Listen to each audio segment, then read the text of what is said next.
Subscribe कीजिए वनहार beauty tips को और प्रेस कीजिए बेल आइकन को इस तरह की लेटेस्ट वीडियो देखने के लिए।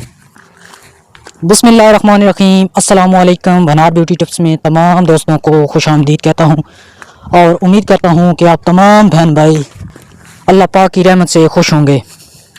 आज एक नई वीडियो के साथ मैं आपकी खिदमत में हाजिर हूँ। आज मैं आपको फेयर एंड लवली की मदद से 5 मिनट के अंदर अपना रंग गोरा करने का एक ऐसा ज़बरदस्त टोटका बताऊंगा जिसको आप इस्तेमाल करके आपका रंग 5 मिनट के अंदर गोरा होना शुरू हो जाएगा।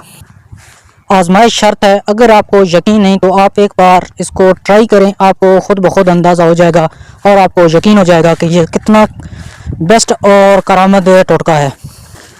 इससे पहले कि मैं आपको इस ज़बरदस्त टोटके की तरफ लेके जाऊं, मेरी तमाम दोस्तों से गुजारिश है कि इस चैनल को सब्सक्राइब कर लें और साथ लगे बेल आइकन को प्रेस कर लें ताकि इस तरह की वीडियो आपको मिलती रहे।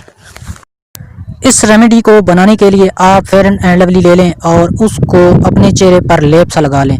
पूरे चेहरे पर, गर्दन पर भी अगर लगाना चाहें तो लगा लें। लेप सा लगाकर आपने चीनी का पाउडर बना लेना है और एक लीमू आपने काट कर 2 हिस्सों में तकसीम कर लें। एक टुकड़े पर चीनी का पाउडर लगाकर अपने चेहरे पर रगड़ना शुरू कर दें। तकरीबन 5 मिनट ये अमल करें। 5 मिनट के अंदर ही आपका रंग गोरा होना शुरू हो जाएगा। अगर आप इसको हफ्ते में एक बार इस्तेमाल करते हैं तो आपको किसी क्रीम या किसी ब्यूटी पार्लर पर जाने की ज़रूरत नहीं। मैं उम्मीद करता हूं कि आज का ये सादा टोटका आपको पसंद आया होगा। पसंद आया तो वीडियो को लाइक शेयर ज़रूर करें और हमारे इस चैनल को सब्सक्राइब करना बिल्कुल भी ना भूलें। शुक्रिया।